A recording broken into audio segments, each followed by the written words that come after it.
Hello, good evening guys. So, galing tayo sa kabilang bayan at bakit may langgam? Sarap siguro yung nasa loob. So, isang box lang yung ating napamili na worth 1,374. So, padagdag lang si Tiny Sandobag kasi ubos na tayo. Akala ko kasi hindi na carry ng ating budget. So, ayun, tingnan natin kung ano yung nasa isang box lang. Tatanggalin ko pala muna itong tali bago natin tingnan kung ano ang nasa loob. So, ang ingay ng aso ko sa likod ng pinto na ito. Saan ba? Ba't nawawala? Charot, pinakita ko pa. So, ito yung ating napamili.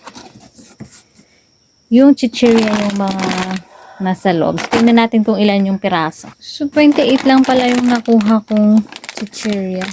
Pero okay lang. So, eto. Kasi, hindi ako makapagdala na mabuhat. Hindi ako makapagbuhat ng mabigat for today. So, tignan na yung pesos ko yung mga ganito kong chichirya. So, ayun. Hindi ko po binabalibag yung mga maliliit.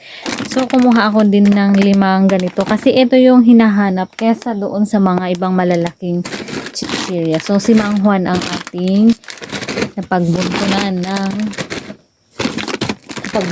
talaga. So, mas mura kay wholesaler dito ngayon.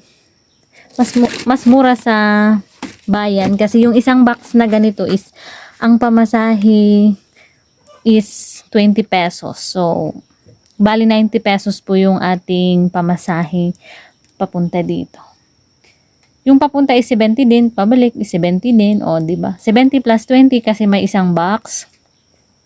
140, bali 160 din lahat yung ating nagastos, diba?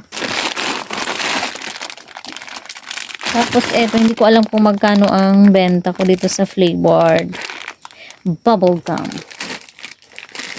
Bahala na, bibilangin ko mamaya. Charot, 100 pieces daw. So, pwede 50 ang isa. Hindi po 50 na kasi yung iba is nagugulat sa mga 50. 50 cents po. Piso dalawa. So, pwede na. Tapos, eto, piso pa din. 40 po sa bayan. Kaya, pwedeng piso pa rin. Piso ang bentahan ko pa din ng mga candies. So, eto is, kung 100 pieces, pwede na sa 50 cents. So, eto, mahal talaga yung mga wafrets pala na ganito. Wafrets na Jack and Jill. 63 ang puhunan, pero ang bentahan is 8 pesos. Eto din is 59 po, pero ang bentahan ko is 8 pesos.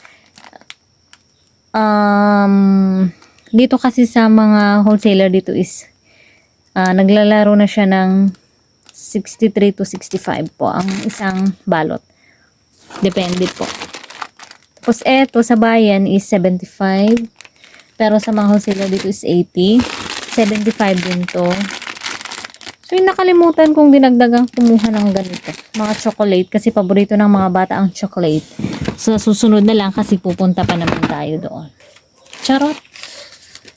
Tapos, eto, kumuha ako ng isang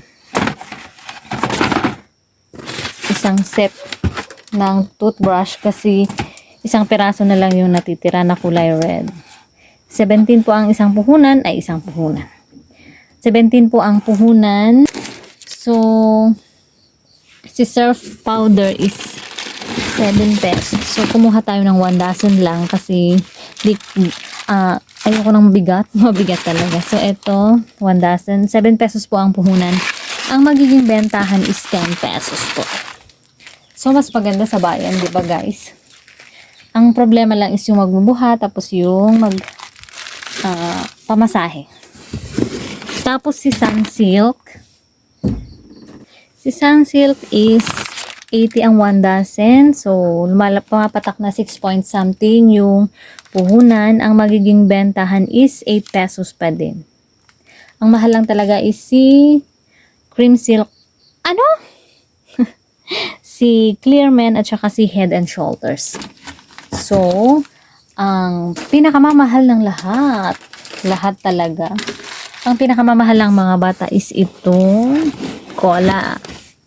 So, bumili ako ng saglit lang guys at itataob ko. So, etong Heaven Ice Cola. So, isang box na yung binili ko na ganito kasi ewan ko kung mas mura pero mas gusto ko no yung per box kasi para maramihan na ilagay sa ref kesa yung papira-piraso lang. At saka yung ating nata is hindi tayo kumuha kasi next na lang tayo kukuha kasi mabigat siya. At saka mapupuno yung ating ref. Char. So si Drinky is hindi ako bumili ngayon kasi marami pa. Kasi medyo malamig. So pag nalamang may ice cola tayo is ayon. Tsak na dudumugin tayo ng mga mamahaling tumer ng mga bata. So ito pala is mas mura talaga sa bayan. So 12 pieces per isang pack. So bali pumapatak na 150 kasi yung isang box. Saglit lang may. So ayun, may bumili guys. Parang nakalimutan ko na yung sinasabi ko. Charot. Ang ano pala yung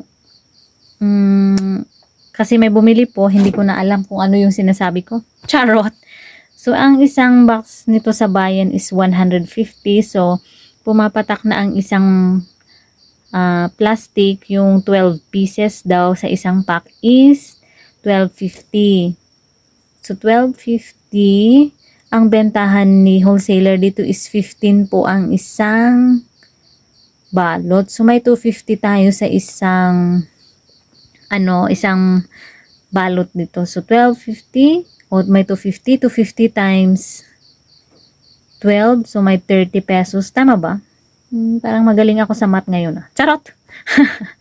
So ayun, may 30 pesos tayo. Tapos doon na natin ibabawas yung pamasahe ng karton. Oh, 'di ba? May 10 pesos pa tayo plus yung mga ating mga dito sa ibang paninda natin, yung tubo natin dito sa isang paninda. Ibang paninda. Ay, sana thank you Lord. Anong sana? Thank you Lord po at nakapamili ulit tayo ng ating mga ibebenta for this week. So, hindi tayo masyadong upload at last week kasi nga medyo busy tayo at meron tayong kasamang bata na makulit, charot. Pero nakakamiss din kasi walang nangungulit sa akin ngayon. Di kagaya nung na nasanay ako mag-isa. Ngayon is parang nasasanay akong may kasama. So, yung batuta. Charot! Ano ba yan? So, ayun, maraming mas mura talaga sa bayan. Basta, ikaw ang pupunta doon. So, eto. Naku, ang kalat ng aking mga paninda. So, eto po yung aking mga ibang paninda. So, hindi ko pa sinasarado yung bintana. Madilim na sa labas. Walang ilaw po kasi brown out. 6:00 na pero wala pang 5:50 pa lang. Pero wala pa yung ilaw dito sa amin. Ang sinabi sa notice is 8 to 5 pero wala pa kaming ilaw. Naku. Ganun talaga. So, ayun lang guys. This is Veron B, ang igorotang tendera from Nueva Vizcaya at naniniwala sa kasabihang panatilihing nakatapak ang paa sa lupa para hindi ka matumba. Bye-bye po. Ingat po.